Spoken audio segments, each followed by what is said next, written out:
जी,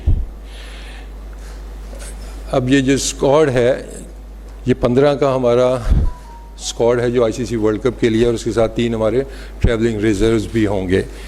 तो ये 18 का स्क्वाड मैं अनाउंस करूँगा उसमें। तो स्टार्ट में है जी बाबर आजम,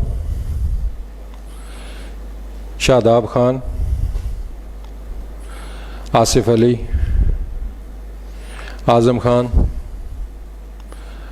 हारिस रऊफ़, हसन अली, इमाद वसीम, खुशदिल शाह,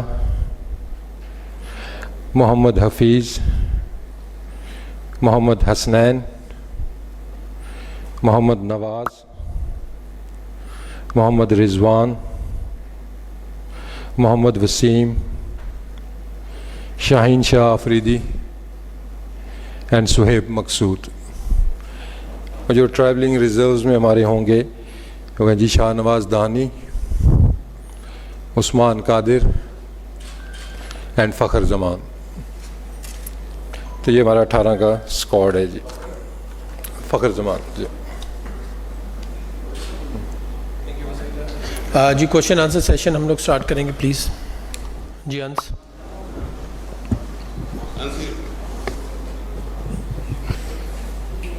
वसीम भाई, आपने ये टीम का जो ऐलान किया है इसमें से कोई इतना खास नहीं है, क्योंकि इसमें से मोस्टली प्लेयर्स वो हैं जिस पे रमीज़ राजा अपनी यूट्यूब में जिनके ख़िलाफ़ करते थे बात, वो ड्रॉप किए गए हैं, और जिनकी वो तारीफ़ करते थे वो इस टीम में नज़र आ रहे हैं। मेरा सवाल ये आज़म खान से रिलेटेड कि आप उससे कितना मुतासिर हैं, क्योंकि ना उनकी फील्डिंग हमने देखी है इंग्लैंड सीरीज़ में, ना हमें उनकी बैटिंग में ख़ास नज़र आया है, और इसी के साथ ना उनकी फ़िटनेस है।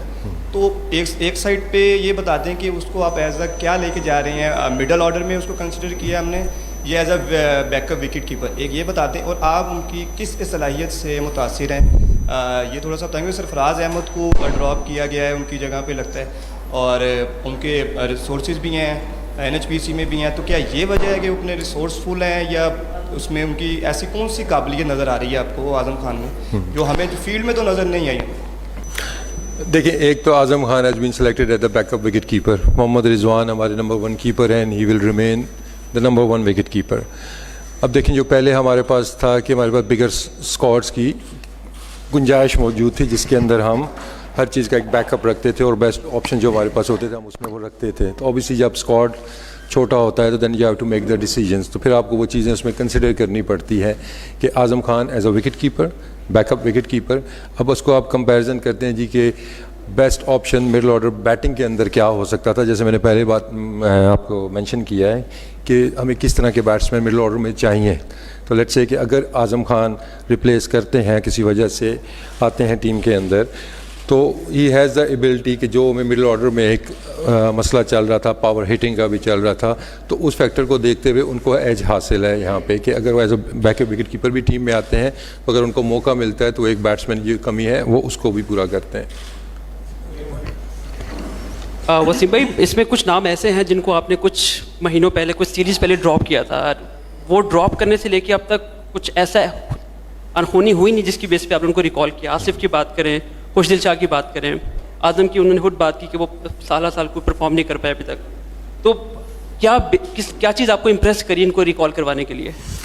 देखें, जैसे मैंने ओपनिंग में भी अपनी मेंशन किया था कि हमने डिफरेंट बैट्समैन ट्राई किए, स्पेशली अगर आप मिडिल ऑर्डर की बात करते हैं तो उस तरह की परफॉर्मेंसेस हमारे सामने नहीं आई। चाहे आप इनकी बात करते हैं या उसके बाद भी ये लड़के ट्राई हुए हैं, तो obviously it was the time कि अब हमने डिसीजन मेक करना है कि इनके अंदर सबसे ज़्यादा हमें किन के ऊपर कॉन्फिडेंस है, किसके पास वो स्किल्स मौजूद हैं, कौन ये रोल कर सकते हैं। आई डू एग्री कि परफॉर्मेंसेस इनकी भी नहीं थी, लेकिन किसी और की भी उस तरह परफॉर्मेंस हमें नज़र नहीं आई। तो फिर हमने जज किया जी कि अंडर प्रेशर वहाँ पे जाके उन कंडीशंस के अंदर जिस तरह की बॉलिंग लाइन वहाँ पे एक्सपेक्टेड है, उनके अगेंस्ट कौन से हमारे बेस्ट प्लेयर्स हो सकते हैं, तो जिस पे आसिफ अली और खुशदिल उस रोल के लिए हमने रखे हैं। एक तो लेफ्ट हैंड राइट हैंड का कम्बिनेशन आपको नज़र आता है, और दूसरा जो हम स्ट्राइक रेट की बात करते हैं, तो I think still Asif Ali का नाम one of the top batters में पाकिस्तान के अंदर आता है। तो वी आर कॉन्फिडेंट कि वो बड़ा इवेंट है, इसके अंदर वो प्रेशर हैंडलिंग भी उनकी अच्छी होगी और वो परफॉर्म भी करेंगे। तो वो जो बात आप कर रहे हैं कि हमने सब को कंसिडर किया और उसके बाद आखिर में जाके हमने ये डिसाइड किया कि ये 2 प्लेयर्स ऐसे हैं कि जिनके ऊपर हमारा ट्रस्ट बाकियों से ज़्यादा है। जी याकूब साहब। जी वसीम, एक तो आपने आपके डिसीजन था कि सरफराज को साथ रखा गया पिछले as a second wicket keeper, तो क्या अब ये टाइम बेहतर नहीं था कि एक्सपीरियंस सेकंड विकेट कीपर आपके पास होता अगर वर्ल्ड कम? तो ये पहले आपका डिसीजन गलत था या अब क्या हुआ, क्यों आपने उसको ड्रॉप कर दिया? और फिर आजम खान की अभी भी वो हमें चीज़ नज़र नहीं आई इंटरनेशनल मैचेस में, जो आप कह रहे हैं हार्ड हिटिंग करते थे, वो अभी तक नज़र नहीं आई। और दूसरा है कि जो यूए की पिचेस हैं, इस पर पाकिस्तान की अब इस वक्त रैंकिंग एक स्टेप ऊपर भी चली गई है, तो आप देखते हैं इस वक्त यूए की पिचेस देखते हुए कि पाकिस्तान और इंडिया का फाइनल हो सकता है? देखिए, जहाँ आपने बात की है कीपर्स वाली, तो ओबियसली इससे पहले आपको आज़म भी स्क्वाड के अंदर नज़र आए और सरफराज भी स्क्वाड के अंदर आपको नज़र आए, लेकिन बात फिर वही है कि what is the best option for us, क्योंकि इसके अंदर आपको एक चीज़ नज़र आएगी, डिपार्टमेंट है, चाहे हमारा बैटिंग का डिपार्टमेंट है, जिसको एक्स्ट्रा एज हासिल है किसी एक डिपार्टमेंट में, और वो बैटिंग जैसे स्पिनर्स हैं हमारे, तो तीनों स्पिनर्स हमारे ऐसे हैं कि नॉट ओनली कि दे द टॉप स्पिनर्स, तीनों वो बैटिंग भी कर सकते हैं। इसी तरह कीपिंग में भी यही चीज़ कि उस रोल के लिए कि हमने मिडिल ऑर्डर के जहाँ पे उनकी बैटिंग आ सकती है, वहाँ पे बेस्ट ऑप्शन हमारे पास कौन सा हो सकता है, और उस पर हमारे आज़म खान उसके लिए बेस्ट हमारे वो सामने आते हैं। दूसरी जगह तक परफॉर्मेंस की बात है, तो लेकिन 2-3 इनिंग्स के बाद जजमेंट मतलब जज कर लेना जी के नहीं है, तो आई थिंक ये थोड़ी सी ज़्यादती होगी किसी भी लड़के के साथ, तो उसको भी हमने देखा है। लेकिन फिर बाद में वही करूंगा कि जिस रोल के लिए जो हम रोल देख सकते हैं, और बाकी जहाँ आपने बात की है यूएई की, डेफिनेटली मैंने पहले भी कहा कि हमें उस पर एज हासिल है कि वहाँ पे हमारे लड़के काफ़ी क्रिकेट खेलते हैं, हमारी पीएसएल भी वहाँ पे होती है और काफ़ी लड़कों का वहाँ पे एक्सपीरियंस है, तो हमारा फोकस पहले राउंड के ऊपर पहले है। लेकिन जो आपने पॉसिबिलिटी की बात की है, देयर इज़ नो हार्म, अगर होता है तो वर्ल्ड कप और अच्छा हो जाएगा। जी यूसुफ साहब, देन कादिर ख्वाजा। सेम कैसे देखते हैं कि ओपनिंग के हवाले से आप लोगों के जहन में क्या माइंड में है कि जिस वक्त आप लोगों ने प्लेइंग 11 मुंतखब करनी है तो ओपनर टेस्ट करेंगे, क्योंकि फ़खर जमान तो रिजर्व खिलाड़ियों में शामिल हैं। फ़खर जमान T20 में काफ़ी अच्छा परफॉर्म भी करते रहे, बाएं हाथ के ज़ाहरा वो कम्बिनेशन भी एक बनता है लेफ्ट राइट का, तो उस हवाले से आप लोगों ने क्या सजेशन की थी उस वक्त? देखिए, ओपनर्स की अगर आप देखते हैं तो Rizwan and Babar they have been doing it successfully. अगर हम देखते हैं तो 2 ओपनर तो हमारे हमारे पास हैं ऑप्शन है। अब देखें, फिर बात वो आ जाती है कि 15 का स्क्वाड है, तो उसके अंदर आपने सारे एरियाज़ देखने हैं कि कितने आपको स्पिनर्स चाहिए, कितने आपको फास्ट बॉलर्स चाहिए, कितने आपको ऑलराउंडर्स चाहिए। तो जब आप ये चीज़ें कंसिडर करते हैं तो फिर आप जाते हैं जी मल्टीटास्किंग वाले हमारे पास कौन से ऐसे प्लेयर्स हैं जो मौजूद है। जैसे सुहेब हैं, वो टॉप ऑर्डर में बैटिंग करते हैं, आपको भी पता है। उसके अलावा अगर हमें ज़रूरत पड़ती है तो मोहम्मद हफीज़ भी हमारे पास ऐसे हैं कि जो एक्सपीरियंस हैं, जिन्होंने पास में ओपन की हुई है और ऑन एंड ऑफ भी वो करते हैं, तो हमारे पास ये सारे ऑप्शन मौजूद हैं। जी सुहेल, याकूब साहब और कादिर ख्वाजा।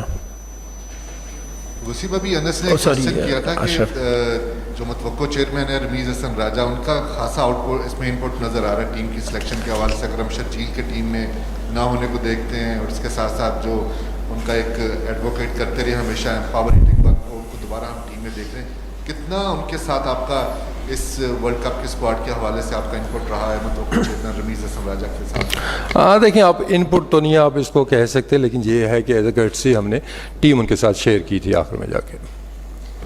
जी अकील साहब, देन कादिर ख्वाजा। वसीम भाई, जिस तरह अक्सर जब टीम का ऐलान होता है तो पहले कहते हैं कि सीनियर्स की ज़रूरत है, जब नाकाम हो जाते हैं तो जूनियर्स को ले आते हैं। क्या इस बार भी यही तजर्बा किया गया है कि सीनियर्स जो हैं, ना वहाब रियाज है, ना शुएब मलिक है, ना आमिर है, वो कि वो पहले भी स्क्वाड में नहीं थे, लेकिन कहते यही हैं कि सीनियर्स और जूनियर का कम्बिनेशन मेगा इवेंट में दबाव बर्दाश्त करने के लिए ज़रूरत है, कितना मिस करेंगे आप इनको?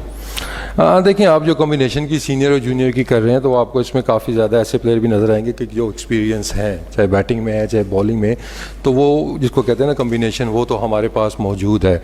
देखिए, बाकी जिन प्लेयर्स की आपने बात की है, तो ओबियसली एक तो टीम की रिक्वायरमेंट और फिर उनकी जो करंट फॉर्म है, जिस तरीके से जो हमें जिस रोल के लिए वो चाहिए, स्पेशली बॉलिंग की बात करते हैं, तो आई थिंक एक जो बेस्ट चीज़ हमारे लिए है कि हमारी बॉलिंग लाइनअप, चाहे वो स्पिन बॉलिंग है चाहे फास्ट बॉलिंग है, इसमें आपने बहुत ज़्यादा चेंजेस भी नहीं देखे, जो वेरी मच सेटल्ड है। तो ये सारी चीज़ें हमने कंसिडर की हैं, और टीम के अंदर आपको यंगस्टर भी नज़र आ रहे हैं, लेकिन साथ साथ आपको एक्सपीरियंस भी नज़र आएगा। मे बी आपको एज में वो इतने बड़े नज़र नहीं आएंगे, लेकिन अगर आप मैचेस देखते हैं, उनको एक्सपोजर देखते हैं, प्रेशर हैंडलिंग देखते हैं, तो वो सीनियर्स के ज़ुमरे में ही आते हैं। वसीम साहब, मेरा सवाल ये है कि